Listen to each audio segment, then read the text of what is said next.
Investment और finance की जानकारी के लिए Finnovations.com चैनल को जरूर सब्सक्राइब करें और नोटिफिकेशंस पाने के लिए बेल आइकन पर क्लिक करें। नमस्कार। रिसेंटली गवर्नमेंट ने कोरोना के बीच इकोनॉमी को सुधारने के लिए आत्मनिर्भर भारत अभियान इकोनॉमी पैकेज लॉन्च किया है। 20 लाख करोड़ का ये पैकेज है, यानी इंडिया की जीडीपी के 10% का ये पैकेज है। तो आज हम बात करेंगे बिजनेसेस को और आम आदमी को इसका क्या फायदा हो रहा है और क्या सही में ये पैकेज इकोनॉमी को बूस्ट करने के लिए सफिशिएंट है या नहीं। अगर सफिशिएंट है तो कैसे, और अगर नहीं तो क्यों।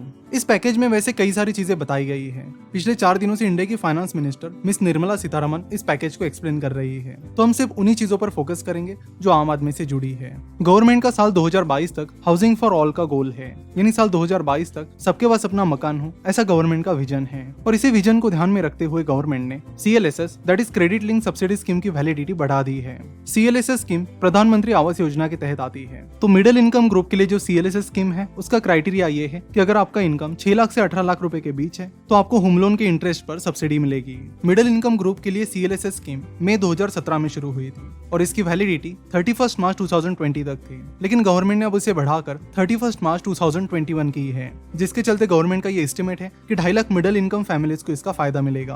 और इसके लिए गवर्नमेंट को लगता है कि इससे स्टील, सीमेंट, ट्रांसपोर्ट और हाउसिंग कंस्ट्रक्शन से जुड़ी जो भी चीजें हैं उनसे डिमांड बढ़ेगी और जॉब्स भी क्रिएट होंगे। इस पैकेज में MSME that is micro, small and medium enterprises, यानी छोटे से लेकर मीडियम एंटरप्राइजेस के लिए काफी कुछ अनाउंसमेंट्स की गई है। MSMEs के लिए 3 लाख करोड़ का कोलैटरल फ्री लोन अनाउंस किया है। कोलैटरल फ्री लोन का मतलब है कि जब भी हम कोई लोन लेते हैं तो उसके बदले में हमें कोई चीज बैंक के पास गिरवी रखनी होती है। जैसे अगर कार लोन लेते हैं तो कार बैंक के पास गिरवी रखनी होती है, होम लोन लेते हैं तो होम बैंक के पास गिरवी रखना होता है। लेकिन कोलैटरल फ्री लोन में आपको कोई भी चीज बैंक के पास गिरवी नहीं रखनी होती। वैसे कोलैटरल फ्री लोन में लोन डिफॉल्ट करने के चांसेस काफी ज्यादा होते हैं, बिकॉज वो कंपनी बैंक के पास कुछ भी गिरवी नहीं रखती है। तो ये एक बहुत ही रिस्की लोन होता है, लेकिन कोरोना के इस पैकेज में गवर्नमेंट ने इस पर फोकस किया है ताकि MSMEs का काम शुरू हो सके और वो खराब फाइनेंशियल कंडीशन की वजह से लोगों को जॉब से ना निकाले।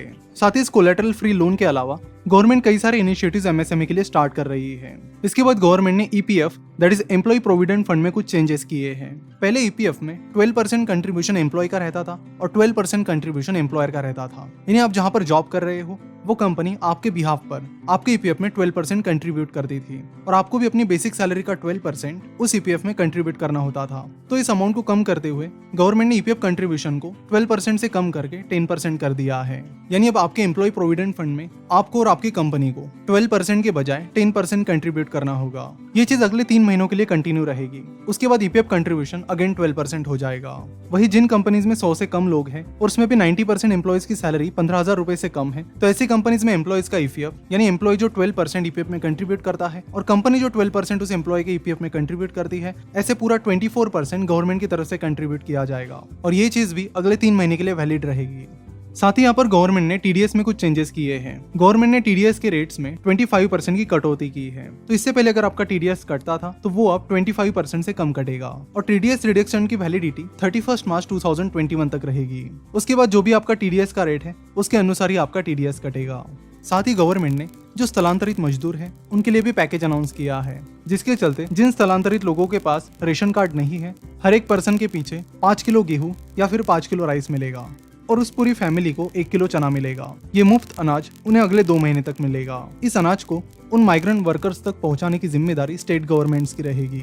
साथ ही जो लोग स्ट्रीट वेंडर्स हैं, यानी रास्ते पर सामान बेचते हैं, उन्हें 10,000 रुपए का वर्किंग कैपिटल लोन मिलेगा ताकि वो अपना काम फिर से शुरू कर पाए। फार्मर्स यानी किसानों के लिए कई सारी चीजें यहाँ पर अनाउंस की गई है। गवर्नमेंट 2.5 करोड़ किसान क्रेडिट कार्ड्स इशू करने वाली है और इन किसान क्रेडिट कार्ड के जरिए गवर्नमेंट ने किसानों के लिए 2 लाख करोड़ के लोन का बजट रखा है। इसके अलावा गवर्नमेंट ने infrastructure, coal sector, minerals, power sector, health, education etcetera इनके लिए अलग अलग पैकेज घोषित किए हैं। अगर इस पूरे आत्मनिर्भर भारत अभियान पैकेज की बात की जाए तो इसमें सबसे अच्छे रिफॉर्म्स एग्रीकल्चर में आए हैं, जिसमें किसान क्रेडिट कार्ड्स भी काफी मात्रा में इशू होने वाले हैं। साथ ही किसान का जो माल है उसका इंटरस्टेट ट्रेड भी हो पाएगा और कुछ ऐसे भी रिफॉर्म्स लाए गए हैं जिससे किसानों को अपने माल के लिए अच्छी प्राइस मिल सकेगी। वही अगर सैलरीड लोगों की बात की जाए या फिर लेबर्स की बात की जाए, साथ ही कंपनीज की बात की जाए, तो उनके लिए ये पैकेज कुछ खास नहीं रहा है। इस पैकेज में ज्यादातर फोकस डायरेक्ट बेनिफिट की बजाय इनडायरेक्ट बेनिफिट पर किया गया है। और गवर्नमेंट की तरफ से कैश सपोर्ट की बजाय लोन पर ही ज्यादा फोकस किया गया है। यहाँ पर हमने देखा कि एमएसएमईज के लिए लगभग 3 लाख करोड़ का कोलैटरल लोन रखा गया है। हमें पता है कि जब भी कोलैटरल लोन की बात आती है तब एनपीएस बढ़ने लगते हैं। ऑलरेडी कॉर्पोरेट सेक्टर में कई सारे डिफॉल्ट चल रहे हैं, जिसके चलते कई सारे गवर्नमेंट बैंक्स के NPS that is non performing assets बढ़ते जा रहे हैं। हमें पता है कि जितना भी कोलैटरल फ्री लोन दिया जाएगा उसमें से कई सारा लोन चुकाया नहीं जाएगा, जिसका अल्टीमेटली गवर्नमेंट को नुकसान ही होगा। तो इस नॉन कोलैटरल लोन की बजाय अगर कंपनीज को कैश सपोर्ट या फिर जीएसटी में रिडक्शन मिल जाता तो उसका उन्हें ज्यादा फायदा मिलता। फॉर एग्जाम्पल, गवर्नमेंट का जो मंथली जीएसटी कलेक्शन है वो 1 लाख करोड़ है, यानी गवर्नमेंट जीएसटी से महीने में 1 लाख करोड़ रुपए कमाती है। तो अगर गवर्नमेंट जीएसटी में कुछ रिडक्शन करती या फिर अगले 3-4 महीने के लिए जीएसटी ना लेती तो गवर्नमेंट को 3 से 4 लाख करोड़ का लॉस होता, जो कि इस पूरे 20 लाख करोड़ के पैकेज का करीब 20% होता।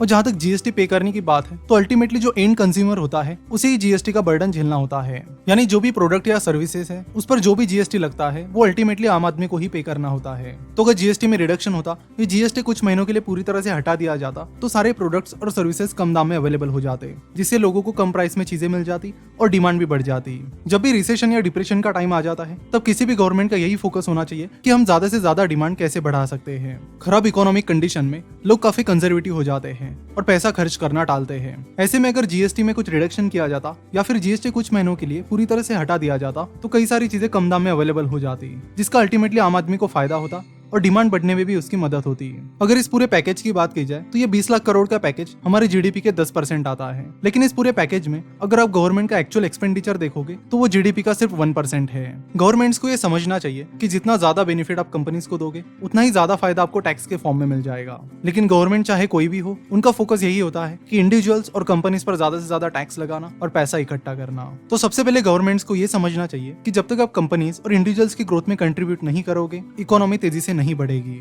और खराब इकोनॉमिक कंडीशन के टाइम भी अगर इंडिविजुअल्स और कंपनी ज्यादा टैक्सेस ही पे कर रहे हैं तो ये चीज उन्हें डिस्करेज करती है। अगर डेवलप्ड कंट्रीज की बात की जाए जैसे कि यूएस की, तो यूएस ने $3 ट्रिलियन का पैकेज अनाउंस किया है, जिसमें से काफी सारा पैसा सीधा इंडिविजुअल को और कंपनीज को प्रोवाइड किया जाएगा। जापान ने भी इसी तरह का इकोनॉमिक पैकेज लाया है जिसमें कई सारी कंपनीज को डायरेक्टली हेल्प की जा रही है।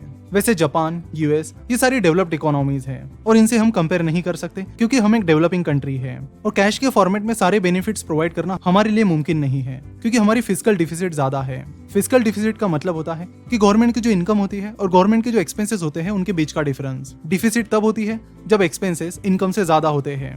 तो जहां तक इंडिया की बात है तो इंडियन गवर्नमेंट के एक्सपेंसेस गवर्नमेंट की इनकम से ज्यादा है और ऐसा कई सालों से चलता आ रहा है। गवर्नमेंट चाहे कोई भी हो, कांग्रेस की हो या फिर बीजेपी की, ये फिस्कल डिफिसिट पिछले कई सालों से ऐसे ही लगातार चल रही है। तो ऐसे में अगर गवर्नमेंट कंपनीज और इंडिविजुअल्स को कैश बेनिफिट नहीं दे सकती है तो कम से कम टैक्स में रिलैक्सेशन देने की जरूरत है, तभी जाकर डिमांड बढ़ सकती है और इकोनॉमी फिर से जल्द लाइन पर आ सकती है। तो ये था हमारा इस पैकेज पर ओपिनियन।